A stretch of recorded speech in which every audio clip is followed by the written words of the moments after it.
Hey, good morning, everybody. I am thrilled you're here today. I'm Rita Hickman, body mind expert, shiatsu massage therapist, but I help women primarily deal with toxic and narcissistic relationships so that they don't lose their mind or their life or their health gets worse or whatever it may be.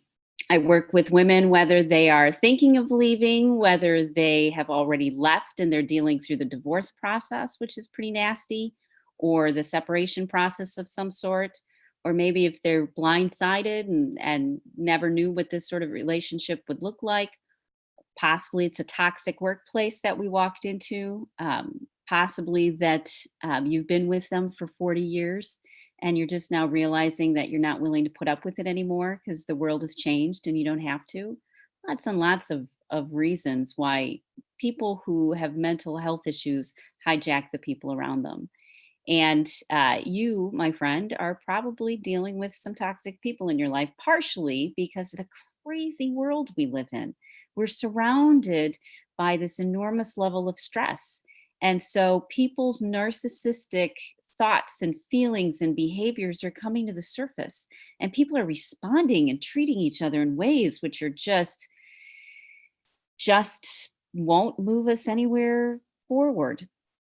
So my job is to help you be one of the lights, is to help you be one of the people that survives and understands and knows how to heal themselves and move to a new plane of existence and knows how to enjoy their life, because we can't keep being the victims even though we've been victimized. The one benefit of being in relationship with a narcissist is that they challenge you to become the best version of yourself that you can, so that you can then go out into the world and really make a difference. So if you're here hanging with me, thank you. Glad to see you. Wonderful that you're here. And today we're going to talk about your number one priority when a narcissist is being nice to you.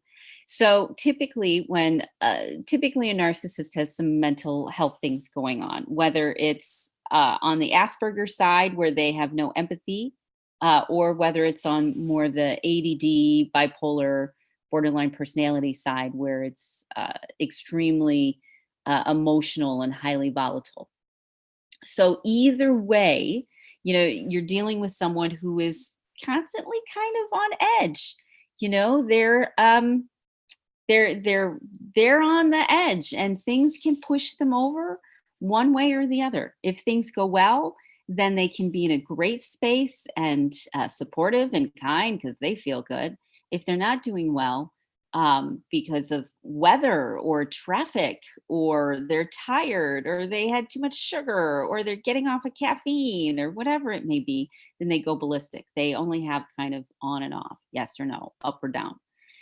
And so when you find that you are in a place of relatively peace and calm, that is one of the most important times of your life.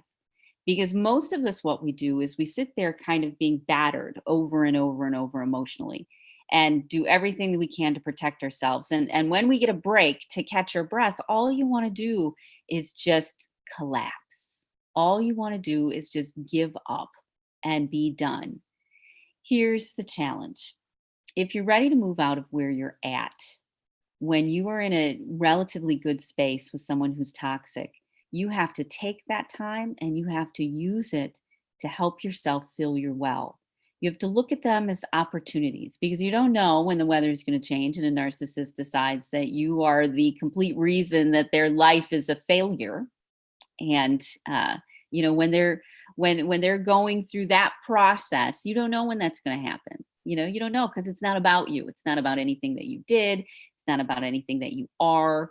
It has to do with where they are at in their inner world.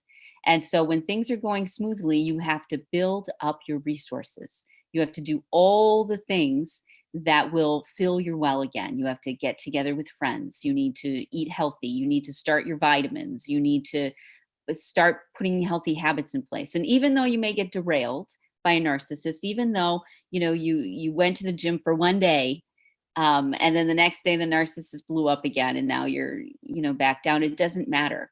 You have to use the moments of when you feel good to fill yourself up. Because what happens is, as you do your growth work and as you get healthier, as you take good care of yourself, as you work through your issues, as you allow yourself to release, those difficult emotions that you've been carrying around and will make you sick and make you feel crazy. You have to use that time wisely. If you're in a situation and you really can't get out of it, and you're dealing with someone who is, struggling with mental health, it's interesting because a lot of the advice that's out there is, well, you need to push back, you need to stand up for yourself, you need to all of these things. But by now that many times when you've done that, that has made things worse. That's created a much bigger problem. You aren't ready to set those boundaries. You aren't ready to stand up and bring your voice forward. You aren't ready until you nourish yourself first, until you get the things that you need.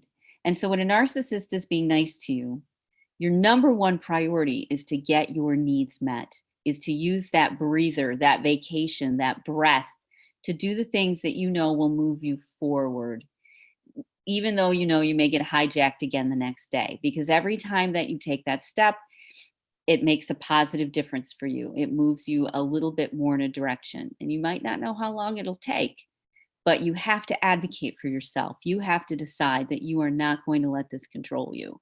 And so you start to get the things that you need. You start to take care of yourself. You start to research. You start to be curious. You start to listen to other people. You start to get support and help. And only after you've gotten to a little bit better place, that's when you can start dealing with the difficult times with a narcissist. In the meantime, if you have a moment of peace, you need to use it to fill up your well. And you'll also notice while you're filling up your well, while you're having that time to think or reflect or be quiet or meditate, you'll start to see insights and understandings you didn't see before. And you may start to see connections as to why they're being nice to you or why when they aren't nice to you. You may start to see that it's a scale, that it's an accumulation of things, and you'll be able to look deeper into the heart of the problem. One of the challenges is that a narcissist keeps on us in such a level of fight or flight that you're never able to get your head in the game. You're never able to get present or grounded. And so if a narcissist is being nice to you, take it as the break that it is and use it for your best interests. Use it to fill your well. Make it a high priority where you say, you know what, today I'm going to do the things that will make me feel good. Because it's not what you believe or think that's the end all and be all. A lot of times we look at mental health as, well, I'm broken, there's nothing I can do, I'm emotional, I'm reactionary. You feel very helpless. But in reality, when you take care of your physical self, then your mental and emotional issues start to work themselves out. When you take care of your needs, then all those other things that tend to hijack you within you, they start to get resolved. Because emotions aren't the only reason that you don't feel good.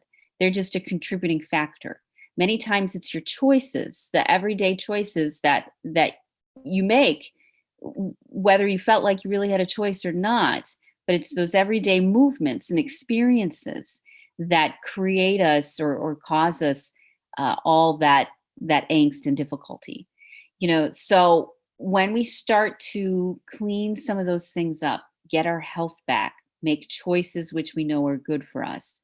And they don't have to be work. They can be super pleasurable. And that's why you work with somebody who knows what they're talking about, because they can help you through this.